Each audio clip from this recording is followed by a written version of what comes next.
मेरी कुछ सब्सक्राइबर के इस तरीके के कमेंट्स आते हैं कि हर महीने वो डेवलप करती हैं, वो सारी चीज़ें सही तरीके से टिप्स को भी फॉलो करती हैं, जो बताया गया है उन सारे नियम को भी समझती हैं और अप्लाई भी करती हैं।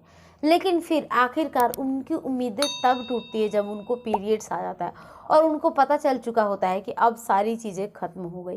कहने का मतलब है कि उस समय जो होता है पीरियड्स आने के बाद ये कन्फर्मेशन हो जाती है कि इस महीने आप प्रेग्नेंट बिल्कुल भी नहीं है और साथ ही साथ आपका जो इम्प्लांटेशन है वो भी फेल हो चुका है। क्योंकि कई बार पीरियड्स के दौरान इम्प्लांटेशन भी फेल हो जाती है, कई बार नहीं भी होती है। लेकिन यहाँ इस वीडियो में हम ये चीज़ें जानेंगे कि बार बार आपने सारी चीज़ें ठीक से कर रहे हो, फिर बार बार पीरियड्स आ रहा है। इसका मतलब ये है कि वो हर बार पीरियड्स नहीं होता है, कभी ना कभी इम्प्लांटेशन वाला भी आपका हो रहा है और वो फेल हो जाता है। तो इस वीडियो के अंदर मैं कुछ ऐसी बातें बताऊंगी, ऐसी कुछ सावधानियां बताऊंगी जिससे आप कंफर्म हो लेंगे कि आपको ये सारी चीज़ें बिल्कुल भी नहीं करना है, नहीं तो कहीं ना कहीं मिस्टेक हो जाएगी। तो पूरे 5 मिस्टेक्स जो होता है वो आप जाने या अनजाने में करते हैं, लेकिन भुगतना जो होता है वो बच्चे को पड़ जाता है और वो सारी चीज़ें जो होती है वो ख़त्म हो जाती हैं और बच्चा जो होता है वो सर्वाइव ही नहीं कर पाता है।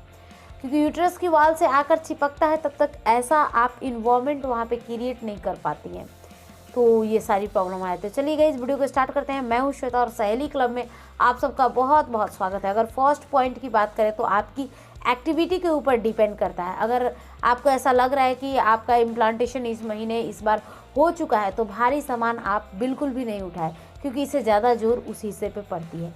सेकंड पॉइंट की बात करूँ तो सीढ़ियाँ आपको तेज़ी से नहीं चढ़ना है। सीढ़ियाँ अगर ज़रूरत है चढ़ने की तो आप आराम से धीरे धीरे होके आप सीढ़ियों को चढ़िए। थर्ड पॉइंट की बात करें, हेयर वॉश ट्रिक को आराम से और इजीली फॉलो कीजिए। ये कोई टफ नहीं है, मैंने अलग वीडियोस के थ्रू आपको बता दिया है कि अपने बालों को कैसे और किस तरीके से आपको क्लीन रखने की ज़रूरत है। तो कम से कम एटलीस्ट जब तक आपका इम्प्लांटेशन का प्रोसेस पूरी तरीके से नहीं हो जाए तो उसके बाद 10 दिन रुकने के बाद अपने बालों को धोते हैं। क्योंकि आपका अगर सर ये कोल्ड हुआ ना तो आपका यूट्रस भी कोल्ड हो जाता है और कोल्ड यूट्रस में कभी भी इम्प्लांटेशन सक्सेसफुल नहीं होता है। तो उस चीज़ को भी आप ध्यान में रखते हुए बाल को मत धोइए। फोर्थ पॉइंट की बात करूँ तो leg up the wall position. वैसे तो सभी महिलाएं करती हैं, सभी को पता है करना है, तो डेवलप होने के बाद वो कर लेती हैं 15-20 मिनट के बाद, इतना तक तो सही है। लेकिन क्या उनको ये चीज़ें पता है कि ओवल्यूशन के बाद भी वो सेम प्रोसेस कर रही हैं? ओवल्यूशन के बाद भी कई बार वही गलतियाँ करती हैं लेग अप द वॉल के ऊपर। तो आपका जब ओवल्यूशन जब आपका समाप्त होता है, कहने का मतलब है कि महीने के बीचों बीच वाले दिन में जब भी आप डेवलप करते हैं उसके बाद आपका ओवल्यूशन समाप्त होने के बाद leg up the wall position बिल्कुल भी मत कीजिए। इसके कारण बहुत सारी चीज़ें जो होती हैं वो इधर के उधर हो जाती है। लास्ट और फिफ्थ पॉइंट की बात करें तो फिर से ट्राई करना, फिर से डेवलप करना ओवल्यूशन के बाद, ये बिल्कुल भी सही नहीं है। क्योंकि ओवल्यूशन के बाद आपको कुछ टाइम के लिए रुकना होता है।